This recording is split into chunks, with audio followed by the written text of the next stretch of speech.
why you're listening to all these people back there. They are just the biggest gossips. You've got to stand up for yourself a little bit better back there and not be sucked in. Is that Jon Snow's cudgel in your arms? What are you doing hanging out with him? He is so not into you. Good morning. How are you? It's March 23rd. It's Monday. And I didn't post anything on Sunday because I was reading.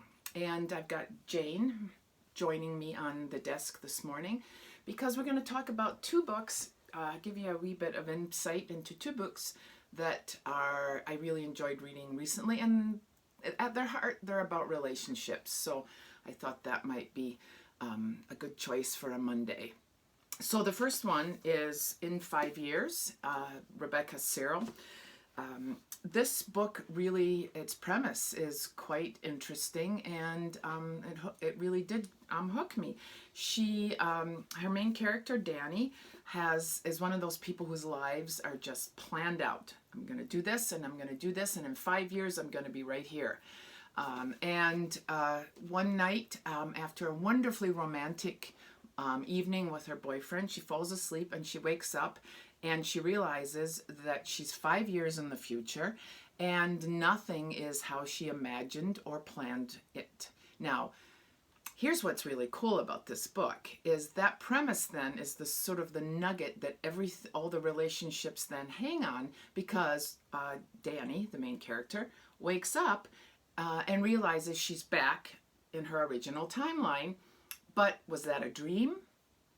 Did she somehow have a premonition of the future? And what the hey? Nothing was as she planned it. So the book evolves from that, and it's wonderful. It's charming and sweet and funny, and there's a wonderful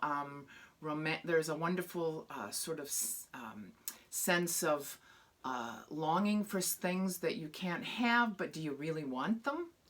Anyway, the relationship between the two main characters, Bella is Danny's friend, and that also I found to be really wonderful too.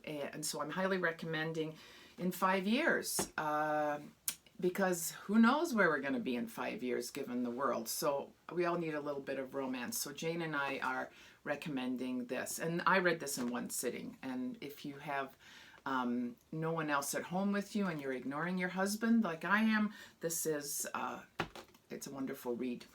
The second book is a little different, but also based on a relationship, maybe not quite as charming a relationship as In 5 Years. This is Alma Katsu's The Deep. I recommended her book, The Hunger, to almost everyone I knew who liked a little bit of supernatural in their reading. And this book is as good, if not maybe even better. I think she's hit her stride in terms of the nuance of characters and the subtlety of supernatural that she's weaving into her plots. If you haven't read any of Katsu's books, she takes a historical moment in time, and she thinks about what if the mystery could be explained in a supernatural way. So, for example, in The Hunger, she took on the Donner Party and the whole, what's for lunch kind of element of the Donner Party book, and who's eating who, and and imagined sort of the what if what happened to the Donner Party had a supernatural explanation, and it was wonderfully dark and wonderfully creepy, but also really interesting to see how she weaved the real history into that. Scott Gill, my brother-in-law, John's husband, is a huge Donner Party aficionado, you would say. It's why none of us are going to ever go camping with him, because, watch out when he's coming at you for lunch or dinner. But anyway, he loved The Hunger, and I've recommended this to Scott, and I'm recommending it to you because what she does in this book is take on the Titanic. Thus the title, The Deep. And what if the Titanic and all that happened on it, no spoilers here, but It got a little chilly for everybody. And what if there was an explanation that was imbued with the supernatural? And she very skillfully the character's desires as they are in 5 years. But in this book, they are seriously much darker and more terrifying. The book has imagined characters, but also imagines the world of historical figures, like the Guggenheims are on here, the Astors, all the folks that we know were actually on the Titanic. So I'm recommending The Deep.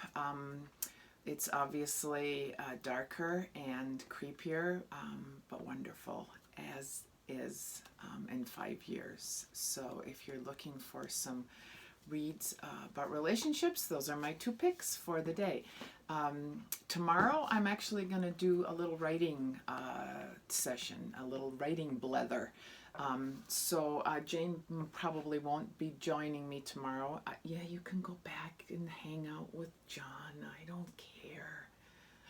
Anyway, I'm going to do a little bit of writing. I got a number of questions that you all have sent me, mostly via Instagram notes, and I'm going to focus a little bit on some great hookers in literature. Clickbait.